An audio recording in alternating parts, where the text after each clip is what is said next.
Question number 1. ఏ. సెలిగ్మన్ ప్రకారం పన్ను ఒక స్వచ్ఛంద చెల్లింపు. ఆర్. కారణం పన్నులకు క్విడ్ ప్రోకో నియమం వర్తించును. ఏ, ఆర్లు సరైనవి, ఆర్ ఏకు సరైన వివరణ. ఏ, ఆర్లు సరైనవి, ఆర్ ఏకు సరైన వివరణ కాదు. ఏ సరైనది, ఆర్ సరైనది కాదు. ఏ, ఆర్లు సరైనవి కావు.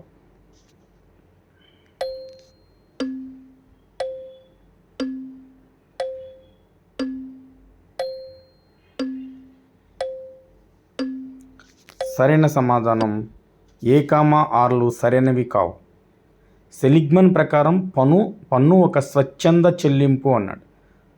పన్ను అనేది, ట్యాక్స్ అనేది స్వచ్ఛందంగా చెల్లించేది కాదు, ఇది నిర్బంధంగా చెల్లించేది. పన్ను చెల్లించడం ఎవరికి ఇష్టం ఉండదు, కానీ ఖచ్చితంగా చెల్లించాలి. కారణం సమాజం యొక్క సంక్షేమం కోసం. ఇది స్వచ్ఛందంగా చేసేటువంటి ఒక చెల్లింపు కాదు. ఇది పన్ను అనేది నిర్బంధ చెల్లింపు, ఇష్టం ఉన్నా లేకపోయినా చెల్లించాల్సిందే. కాబట్టి ఇది ఒక నిర్బంధ చెల్లింపు. మొదటి స్టేట్మెంట్ తప్పు. పన్నులకు క్విడ్ ప్రోకో నియమం వర్తించును అన్నాడు. ఆర్థిక వ్యవస్థలో సాధారణంగా ఏ ఆర్థిక కార్యకలాపం అయినా కానీ క్విడ్ ప్రోకో నియమం వర్తిస్తుంది. క్విడ్ ప్రోకో అంటే ఏదైనా మనం ఒక పని చేసినప్పుడు దానికి ప్రతిఫలం అనేటువంటిది ఖచ్చితంగా ఉంటుంది. ఒక ప్రతిఫలం ఉంటేనే ఒక కార్యకలాపం మనం చేస్తాం. నీకు ఇది, నాకు ఇది, నేను ఈ పని చేస్తే నాకు ఇది, ఈ పని చేయడం వల్ల నాకు ఈ లాభం ఉంటుంది. సో దీన్ని మనం క్విడ్ ప్రోకో అని చెప్పేసి పిలుస్తాం. ప్రతి పనికి కూడా ఒక ప్రతిఫలం అనేటువంటిది కనిపిస్తుంది, ఆర్థిక కార్యకలాపానికి కూడా. కానీ పన్నుల దగ్గరికి వచ్చేసరికి క్విడ్ ప్రోకో నియమం వర్తించదు. నువ్వు ట్యాక్స్ కడుతున్నప్పుడు నీకు ప్రతిఫలం లభించకపోవచ్చు, ఎందుకంటే పన్నుల చెల్లింపులో త్యాగం అనేది ఇమిడి ఉంటుంది. క్విడ్ ప్రోకో అనే నియమం పన్నులకు వర్తించదు. పన్ను మనకి ప్రతిఫలం వచ్చినా రాకపోయినా, ఆ పన్ను వల్ల మనకు లాభం జరిగినా జరగకపోయినా నిర్బంధంగా మనం ఆ పన్నును ప్రభుత్వానికి చెల్లించాల్సిందే.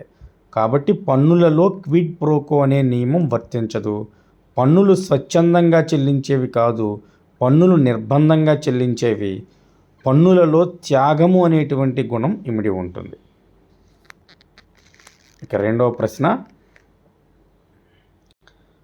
ప్రస్తుత 16వ ఆర్థిక సంఘం chairman NK Singh, Ritwik రంజనం Pandey, Soumya Kranti Ghosh, Arvind పనఘరియా.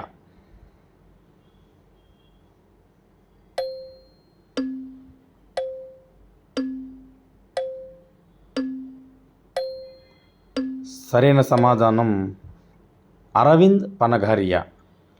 NK Singh 15వ ఆర్థిక సంఘం చైర్మన్, రిత్విక్ రంజన్ పాండే 16వ ఆర్థిక సంఘానికి సెక్రటరీ, చైర్మన్ కాదు, సెక్రటరీ రిత్విక్ రంజన్ పాండే. సౌమ్య క్రాంతి ఘోష్ 16వ ఆర్థిక సంఘంలో ఒక మెంబర్, సౌమ్య క్రాంతి ఘోష్ చైర్మన్ కాదు. అరవింద్ పనఘరియా 16వ ఆర్థిక సంఘం, ప్రస్తుత 16వ ఆర్థిక సంఘం యొక్క చైర్మన్. ఈ 16వ ఆర్థిక సంఘం 2026 ఏప్రిల్ 1 నుండి 2031 మార్చి 31 వరకు మధ్య కాలానికి సంబంధించినటువంటి సిఫార్సులను 16వ ఆర్థిక సంఘం చేయడం జరిగింది. తర్వాత ప్రశ్న. డివిజిబుల్ పూల్ అనగా కేంద్ర ప్రభుత్వం యొక్క పన్ను రాబడులు, జిఎస్టీతో కలిపి అన్ని రకాల కేంద్ర ప్రభుత్వం యొక్క పన్ను రాబడులు, జిఎస్టీ మినహాయించి అన్ని రకాల కేంద్ర ప్రభుత్వ పన్ను రాబడులు.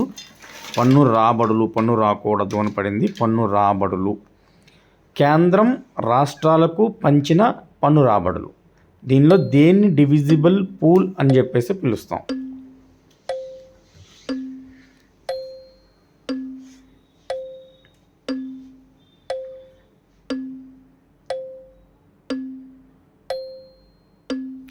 సరైన సమాధానం జిఎస్టీ మినహాయించి అన్ని రకాల కేంద్ర ప్రభుత్వ పన్ను రాబడులు.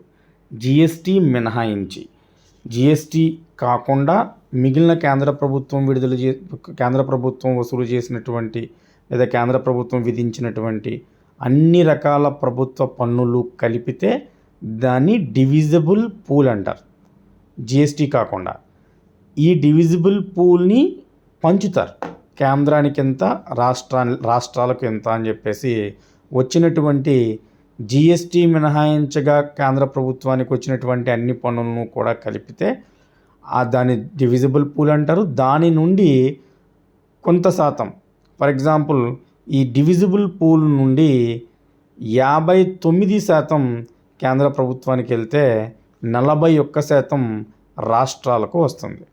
59% కేంద్రం తన దగ్గర అట్టే పెట్టుకుని 41% మాత్రం, గతంలో ఇది 42 ఉండేది, 41% రాష్ట్రాలకు, రాష్ట్ర ప్రభుత్వాలకు ఈ పన్నును పంచుతుంది డివిజిబుల్ పూల్లో ఉన్నటువంటి మొత్తాన్ని.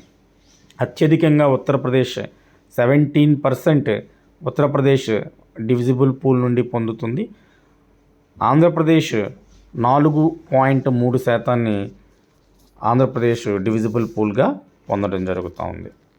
ఇక తర్వాత ప్రశ్న, 16వ ఆర్థిక సంఘం ప్రకారం ఈ క్రింది ఏ అంశానికి అత్యధిక భారత్వం కలదు? 16వ ఆర్థిక సంఘం ప్రకారం ఈ క్రింది ఏ అంశానికి అత్యధిక భారత్వం, వెయిటేజ్ కలదు? పెర్ క్యాపిటా జిఎస్టిపి డిస్టెన్స్, జనాభా, విస్తీర్ణం, డెమోగ్రఫిక్ పెర్ఫార్మెన్స్.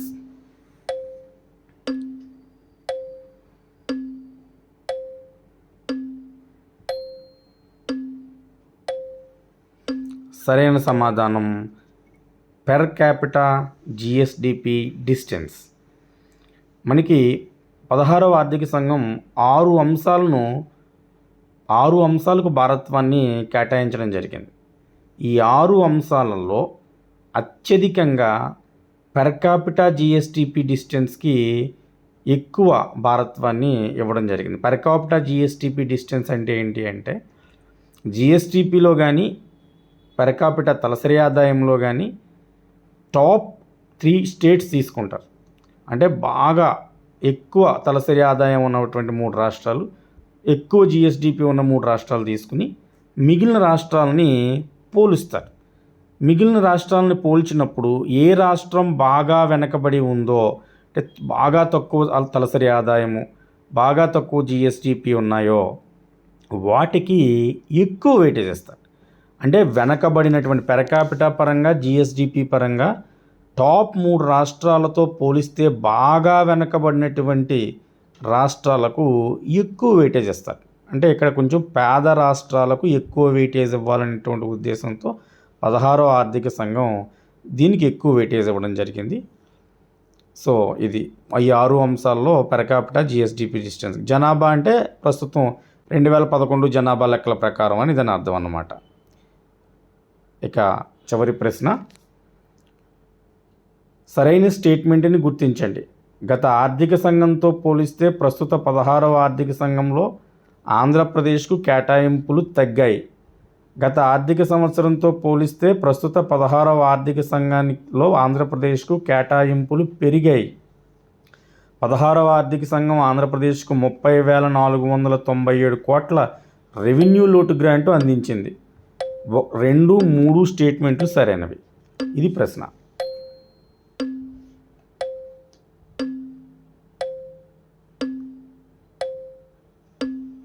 సరైన సమాధానం ఆప్షన్ 2. గత ఆర్థిక సంఘంతో పోలిస్తే ప్రస్తుత 16వ ఆర్థిక సంఘంలో ఆంధ్రప్రదేశ్కు కేటాయింపులు పెరిగాయి. గతంలో 4.04% ఉంటే ప్రస్తుతం 4.3%కి కేటాయింపులు పెరిగాయి. గత ఆర్థిక సంవత్సరంతో పోలిస్తే 16వ ఆర్థిక సంఘం ఇటు ఆంధ్రప్రదేశ్, ఇటు తెలంగాణకు కూడా కేటాయింపులను పెంచడం జరిగింది. సో ఇది Indian economy most important objective బిట్స్కి సంబంధించినటువంటి అనాలిసిస్. మరిన్ని ఇంపార్టెంట్ బిట్స్ కోసం చూస్తూనే ఉండండి BMR అకాడమీ.